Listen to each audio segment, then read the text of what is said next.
हाय शिवानी. हाय, नमस्कार. खूप छान दिसतेस. Thank you so much. आणि प्रोमो मध्ये सुद्धा सुंदर दिसत होती. म्हणजे मालिकेमध्ये सुद्धा दिसणारच आहेस, आम्हाला रोज पाहायला मिळणार आहेस. जेव्हा तुला पहिल्यांदा मालिकेबाबत विचारणा झाली की अशी अशी मालिका आहे आणि तुला लीड रोल मुख्य भूमिकेत असायचं आहे, मग त्याबरोबर साथीला सुबोध सर असणार आहेत, AI तंत्रज्ञानाचा वापर आहे, हे सगळं एवढं भारी आहे ना अनुभवायला. तू आता ते अनुभवतेस. हो. कसं होतं, काय होतं, सुरुवात कशी होती? खरं तर असं एक पायरी असं कळत गेलं मला. पहिले मला अजय सरांनी भेटायला बोलवलं आणि पहिले गोष्ट सांगितली मालिकेची की काय गोष्ट असणार आहे, आणि गोष्टच खरंच खूप इंटरेस्टिंग होती. त्याच्यानंतर ते मला म्हणले की तुझ्यासोबत एक सुपरस्टार असणार आहे. म्हणलं ओके ठीक आहे. मग मी त्याच्यातच अडकली होती की नक्की कोण असेल. तोपर्यंत त्यांनी मला सांगितलं की शिवानी सुबोध भावे असणार आहे तुझ्यासोबत. मी म्हणलं हा ओके. कारण खरंच कळत नव्हतं की काय रिॲक्ट व्हायचंय. म्हणजे आनंदही तेवढाच होता, दडपणही तेच तितकंच आलं होतं. त्याच्यामुळे मला तेव्हा कळलंच नाही की मी काय रिॲक्ट देऊ. पण मला खरंच खूप भारी वाटलं. आणि मग त्याच्यानंतर त्यांनी मला सांगितलं की या मालिकेत आपण AIचा वापर करणार आहोत, आणि ते कसं असणार आहे, काय असणार आहे, हे मलाही सुरुवातीला कळलं नव्हतं. जेव्हा पहिला प्रोमो आला त्यावेळेस मी सुद्धा खूप अशी होती, ओके वाव, हे खूप भारी आहे सगळं. आणि या सगळ्यात भारीचा तू एक छान पार्ट असणार आहे. गौरी ही भूमिका साकारतेस. येस. तू गोड आहेस, गोड बोलतेस. आता गौरी सुद्धा गोड आहे. कशी आहे ही भूमिका, काय पाहायला मिळणार आहे आम्हाला या भूमिकेमध्ये, काय वैशिष्ट्य असणार आहे? गौरी खूप मस्त मुलगी आहे. गौरी आत्ताची आहे, स्वप्नाळू आहे, तिला परिस्थितीची जाणीव आहे, तिच्या घरच्यांवर, तिच्या स्वप्नांवर खूप प्रेम आहे, तिचं शिक्षणावर खूप प्रेम आहे. पण परिस्थितीमुळे तिला आता तिचं शिक्षण थांबवावं लागलंय आणि त्याच्यामुळे ती आता कष्ट करतेय. कॉलेजच्या कॅन्टीनमध्ये जॉब तिला मिळालाय आणि त्याच कॉलेजमध्ये अभिमन्यू सर आहेत आणि तिची सध्या ती धडपड चालू आहे की आपला जॉब टिकला पाहिजे, आपल्या हातून काही चूक नाही व्हायला पाहिजे, आणि त्याच्यासाठीच ती प्रयत्न करतेय. आणि हे करता करता पैसे साठवून तिला पुन्हा त्या कॉलेजमध्ये ऍडमिशन घ्यायचंय आणि आपलं शिक्षण पूर्ण करायचंय.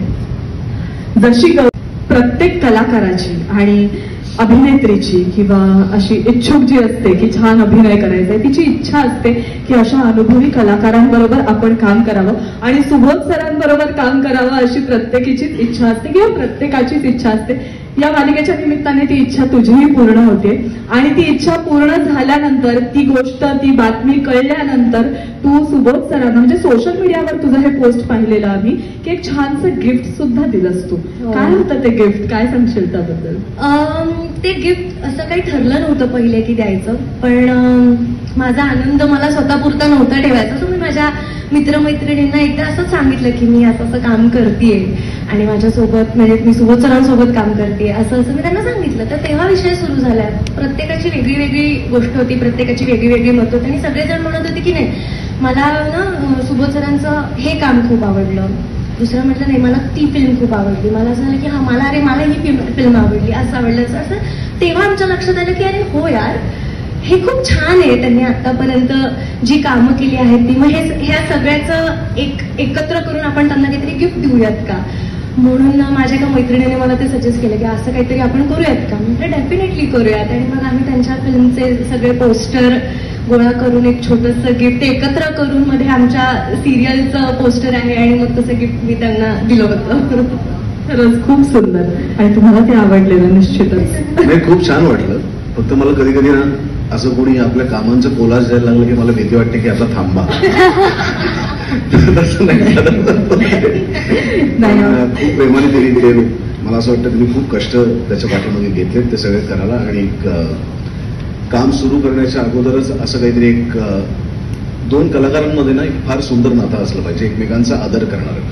आणि तो रिस्पेक्ट फक्त वय मोठे किंवा खूप अनुभव केला म्हणून नसावं, तर एक अत्यंत उत्तम काम करणारी आजच्या काळातली अभिनेत्री म्हणून मलाही तिच्याविषयी तितकाच आदर आहे आणि तो आदर कुठेतरी त्या गिफ्टमध्ये होता. त्यामुळे खूप खूप छान वाटलं. छान.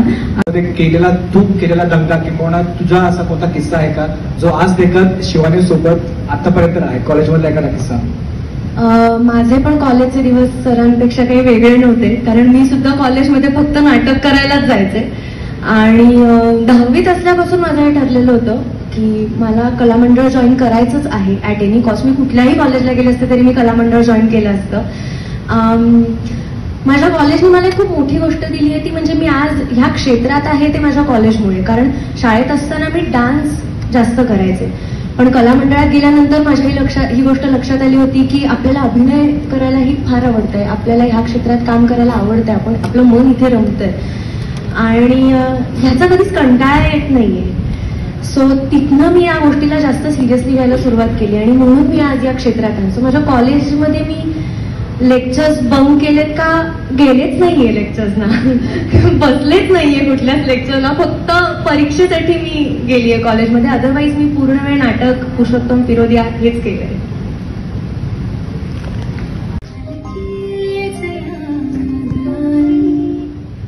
नमस्कार सर, स्वागत आहे तुमचं. छानच प्रोमो आहे आणि खूप उत्सुकता आहे. मात्र सोनी मराठी वाहिनी बरोबर तुमचं नातं हे फार जुनं आहे. म्हणजे जेव्हापासून वाहिनी सुरू झाली तेव्हापासून तुमचं एक छान असोसिएशन आहे आणि त्यामध्ये आता हा आगळा वेगळा एक अभिवेगळी मालिका किंवा शो आम्हाला पाहायला मिळणार आहे. काय सांगाल सोनी मराठीबद्दल, त्या नात्याबद्दल आणि या मालिकेबद्दल? अर्थात सोनी, सगळ्यात पहिल्यांदा उपस्थित सर्व पत्रकार बंधू भगिनींचं मनापासून स्वागत. खूप छान वाटतंय. खूप जुनं असोसिएशन नाहीये खरं तर. सोनी मराठी बरोबर कायम तक्रार होती की त्यांनी मला कधी सिरियलमध्ये काम नाही दिलं. म्हणजे माझ्याबरोबर एक त्यांनी कथाबाह्य मालिका केली, जय जय महाराष्ट्र माझं, जी अतिशय लोकांपर्यंत उत्तम पद्धतीने त्यांनी पोहोचवली. त्याबद्दल मी त्यांना डेफिनेटली आभार मानेन त्यांचे, कारण एक लोककलांवरती आधारित असलेली अशी ती मालिका होती आणि या निमित्ताने मला खूप जवळनं महाराष्ट्राच्या लोककला अनुभवच्या बघता आल्या. पण मालिकांमध्ये कधी संधी नाही दिली तर मी काय वाट बघायचो की कधीतरी मला भागवणकर सर फोन करतील, कधीतरी मला स्वाव फोन करेल. पण खूप वर्षांपासून ते आमचं नातं आहे मैत्रीचं, त्यामुळे कधीतरी हक्काने सांगेल की सुबोध तुला काम करायचं. मला कॅमिओ वगैरे करायचा नव्हता, मला एक प्रमुख भूमिका करायची होती. आणि गेले काही दिवसांपूर्वी अजयचा फोन आला आणि आम्ही भेटलो. त्यांनी गोष्ट सांगितली. गोष्ट सांगितल्यानंतर अशा अशा पद्धतीने आपण या तंत्रज्ञानाचा वापर करतोय तेही सांगितलं. VFX असं म्हटलं असतं तर कदाचित मी त्याला नाही म्हटलं असतं, पण AI म्हटल्यानंतर मी म्हटलं की अरे हे काहीतरी वेगळंच दिसतंय. म्हणजे नाही म्हटलं असं म्हणजे गंमत म्हणून, कारण गोष्ट खरंच खूप इंटरेस्टिंग आहे. पण AI म्हटल्यानंतर मला असं वाटलं की असं जर पहिल्यांदा मालिका क्षेत्रात घडतंय आणि खरं तर सोनी मराठी बरोबर सोनीच्या सर्व तंत्रज्ञानांचंही कौतुक आहे की ज्यांनी अशा प्रकारचा एक प्रयोग घडून आणला आणि जगात, भारतात, मराठीत पहिल्यांदा असं काहीतरी मालिका क्षेत्रात घडतंय. त्याबद्दल त्या सोनीच्या सर्व तंत्रज्ञांचं मी मनापासून कौतुक करतो की ही अवघड गोष्ट आहे. वाटतं तितकं सोपं नाहीये, खर्चिक आहे, अवघड आहे आणि रात्रंदिवस त्या गोष्टीवरती काम करून ही गोष्ट शक्य होते हे आपल्याला माहिती आहे. त्यामुळे असं काहीतरी चमत्कार घडवण्यासाठी त्याच्या पाठीमागे काम करणारी टीम किती सक्षम लागते याची पूर्ण जाणीव आहे. आणि अजय मयेकर ज्याच्या बरोबर मी अनेक वर्षांपासून तो पण हा ना सिम्बॉयसिसचा सिनियर आहे आणि तू आय थिंक तेव्हा मालिकांमध्ये यायला लागला होतास. पण हेच वादळ आणि हेच वलय मी तेव्हा अनुभवलंय. हे मला सगळ्यांना आता सांगायचंय की ही सुबोधची क्रेज होती त्या काळात, अमेझिंग क्रेज होती. तर सुबोध तूच आता त्या आठवणी पुन्हा जागव आणि आम्हाला कॉलेजातली एखादी छानशी आठवण प्लीज शेअर कर. सिम्बॉयसिसचे दिवस खरोखर मंतरलेले होते. मंतरलेले अशासाठी एकतर सिम्बॉयसिस सारखं फार सुंदर महाविद्यालय, जे खऱ्या अर्थाने कॉस्मोपॉलिटन महाविद्यालय पुण्यातलं होतं. खूप कमी मराठी मुलं तिकडे असायची आणि महाराष्ट्राच्या बाहेरची आणि इनफॅक्ट भारताच्या बाहेरची म्हणजे आफ्रिका आणि अशा देशांमधली, आशियामधली, इराण, इराकमधली सुद्धा अनेक मुलं आमच्या कॉलेजमध्ये असायची. अशा एका कॉस्मोपॉलिटन कॉलेजमध्ये मी 5 वर्ष शिकलो. आमचे मुजुमदार सर कॉलेजचे, आमच्या इनामदार मॅडम आमच्या प्राचार्य आणि आमचे सगळे स्टाफ आणि इतर शिक्षकेतर कर्मचारी यांनी अफाट प्रेम केलं. एकतर नाटक या विषयाचा ध्यास त्या कॉलेजमध्ये लागला. नाटकाची आवड निर्माण झाली, अभिनयाची आवड निर्माण झाली. पुरुषोत्तममध्ये खऱ्या अर्थाने नाटकाचं प्रशिक्षण झालं असं मी मानतो. आणि कॉलेजमध्ये आमच्याकडे ज्याला आपण म्हणतो की हिरवळ होती. खूप सुंदर सुंदर मुलं मुली दोन्ही आमच्या कॉलेजमध्ये होत्या. पण मी कॉलेजमध्ये फक्त नाटकासाठी जात होतो. एक तर माझं तेव्हा अफेअर झालं होतं, म्हणजे ती तेव्हा कॅनडामध्ये होती. पण तू म्हणलीस तसं पुरुषोत्तमच्या निमित्ताने इतर अनेक कॉलेजमधल्या हिरवळींशी माझं नातं आलं आणि त्यांनी लपून छपून नव्हे, कधी मला चॉकलेट दे, कधी कॅडबरी दे, कधी अजून काहीतरी गिफ्ट दे असं खूप चालू होतं. त्यांना असं वाटायचं की कदाचित मी हे खोटं एक निर्माण केलेलं आहे की माझं अफेअर आहे, की मला कोणाच्या प्रेमात पडायचं नाही वगैरे वगैरे वगैरे. कारण मंजिरीला कोणीच पाहिलं नव्हतं. मी जेव्हा नाटक करायला लागलो त्याच्या आधीच मंजिरी कॅनडाला गेली होती, त्यामुळे तिला कोणी पाहिलं नव्हतं. त्यामुळे लोकांना असं वाटायचं की मी खूप खोटं बोलतोय, मला अजिबात रिलेशनशिपमध्ये इंटरेस्ट नाही वगैरे वगैरे. पण कॉलेजमध्ये 5 वर्ष मी मनसोक्त नाटक एन्जॉय केलं. नाटकाच्या निमित्ताने माझ्या सगळ्या मित्रांचं काम बघता आलं, जे आज इंडस्ट्रीमध्ये प्रत्येकाचं स्वतःचं नाव आहे, आणि त्यांचं काम बघून बघूनच मला असं वाटतं माझा इथपर्यंतचा प्रवास झाला. त्यामुळे तू आठवण काढलीस ती फार हृदय क्षणांची आहे. मला त्यात पाहिलं भेटल्यासारखं वाटलं. थँक्यू.